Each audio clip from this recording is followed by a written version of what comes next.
So I want to give your career the respect it does with everyone else's.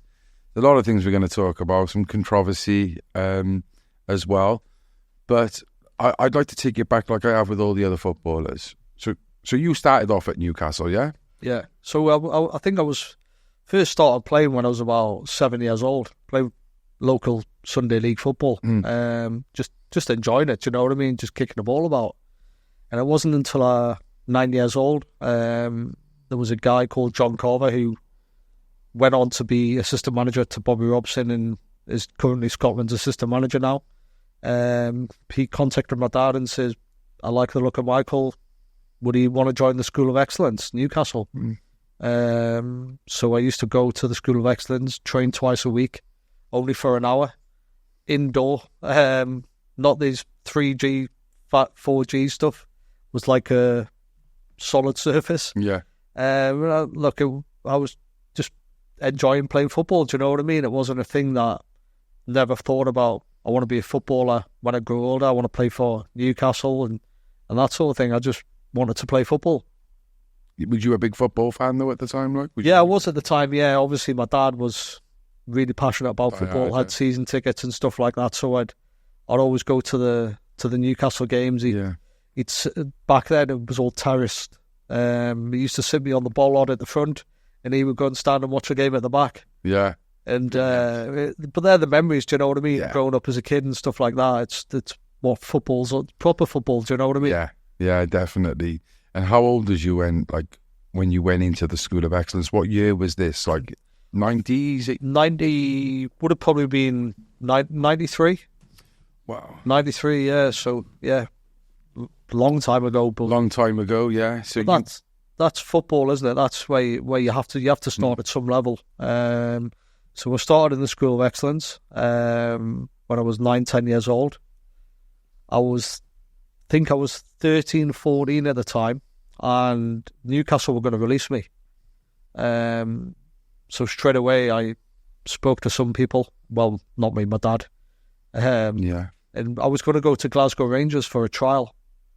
Me and one of the other boys. Newcastle found out, put a block to it, said he's not going there.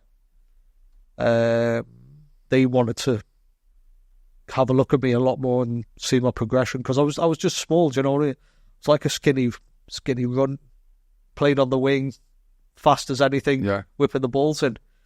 And then after that, I think my dad said something to me, and it gave me like a little confidence and a kick up the backside sort of thing. Do you know what I mean? Kick up the arse. And then when I was 15, I started reaching different levels. Do you know what I mean? Can you say what your dad said, or do you remember? Or honestly, I can't remember, but I know he would have. You remember that moment? Yeah, he would have drilled it into me. Do you know what I mean? Because at the end of the day, he's my father. Do you know what I mean? He wanted me to. He would have had it in him that he wanted me to become a footballer, but without really telling me. And then probably a year or two later, I kicked on. Do you know what I mean? It was weird.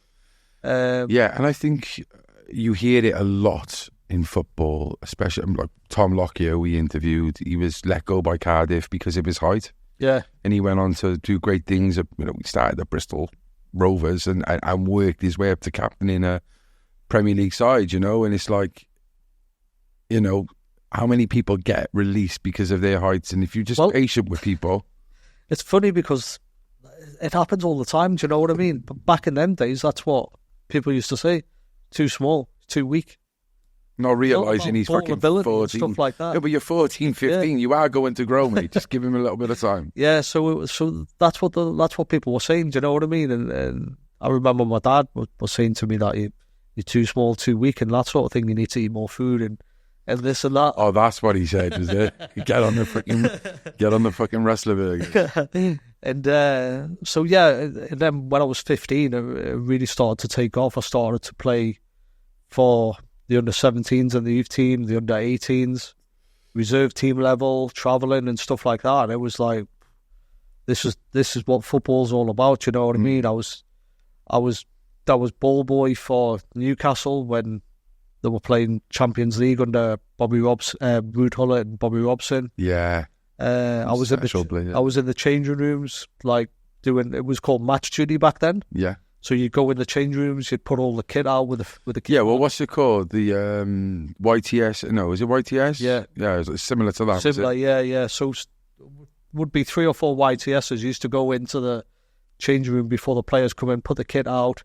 Then when players go out, you fill their drinks up, polish their boots and everything. Yeah, you have your duties. And then during the game, half-time, some players would have a bath and fill the bath up and all that sort of thing. Look, it was brilliant, you know. I loved it. I loved being in the change room. In the change room, Alan Shearer, Duncan Ferguson, Gary Speed, big players. You know what I mean? And I'm a 15-year-old kid and just looking around in awe. You know what I mean? It's amazing. Was there any other players around your age you was playing with then in that excellence YTS era?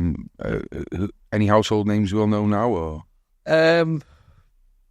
From Newcastle, there was my age group. I think there was probably only one other player that made it, Peter Ramage. He went on to play for QPR and Crystal Palace.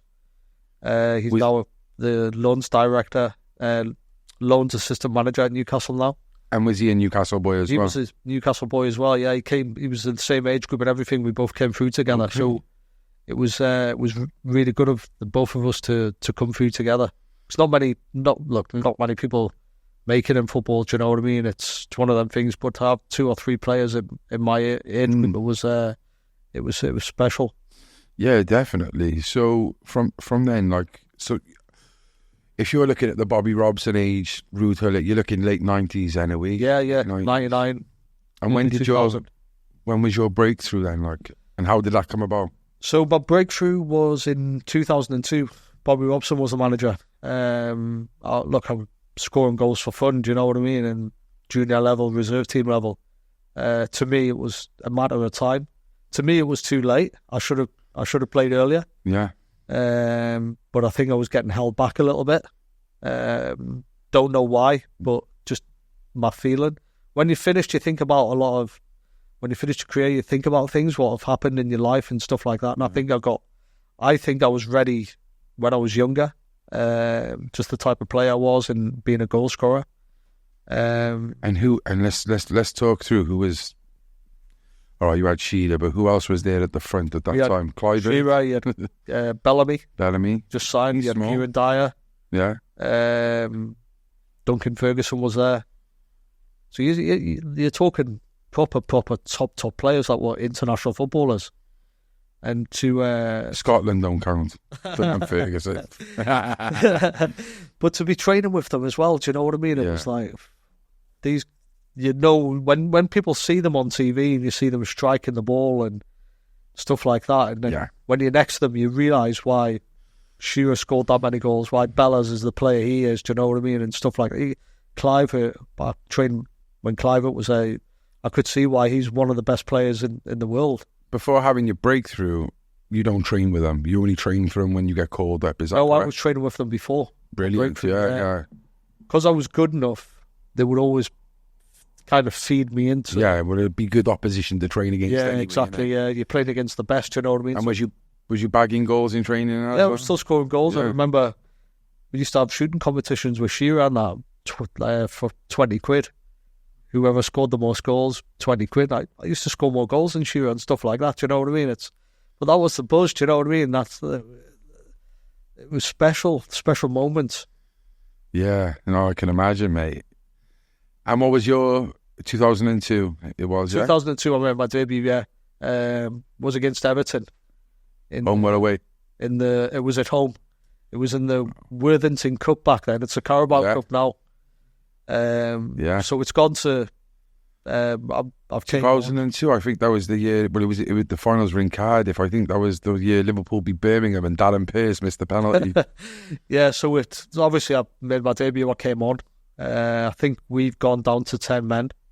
It's gone to extra time. I think it finished 3-3.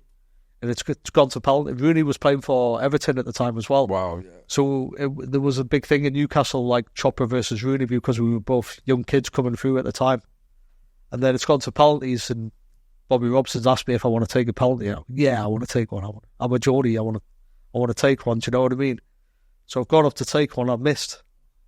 Then on my debut. Do you know what I mean? It's one of them things. How's that feel? And stuff like that. So I admit I was devastated. Do you know what I mean? I've made my debut, the hype and everything, and then about 20 minutes later, you've gone from there to there. Do you know what I mean? It just shows you what football's like. And I remember being in the showers, and Alan Shearer came in, and look, there was tears and everything, and he was coming in. He was like, "What's up, Chops?" I was like, "I'm devastated. I'm Mr. Penn." And he was like, "Just forget it." He says, "You've got players out there who are worth 10 million, didn't have the balls to take one." He says, "And not only that, try missing against penalty against Sunderland a couple of weeks earlier, because I think he missed one against Sunderland when Sorensen saved it at St James's Park." And he said, "Try missing against Sunderland, see how that feels." So he was trying to make me feel better. Do you know what I mean? But that's the type of person he was. But look, you learn from your mistakes and stuff like that. Do you know what I mean? I know next time that going to a penalty shootout, I won't be thinking about certain things and that sort of thing. So was he very supportive then, Shearer? Yeah, very supportive. He was the captain of the club. He was such a good guy, do you know what I mean, to have around the place. If I needed help with anything, I was just young, do you know what I mean? So if I needed help or wanted advice, I'd always ask him. And other characters within the dressing room at those early times, any that stand in the memory? Well, you had, for good or bad? You had Bellas. Bellas was just a young lad. He came from Norwich at the time. Coventry. He went to Coventry, right, and to Norwich, Newcastle. We had Kieran Dyer, Tyus Bramble. Oh, so you had the bling squad, didn't you? So you had the pack. Do you know what I mean? The Wolf Pack. I think that's what Bobby Robson used to call them, the Wolf Pack. There was 5 of them. But were they okay, or were they intimidating to be around? Nah, they were brilliant. Were they brilliant? Yeah, really good.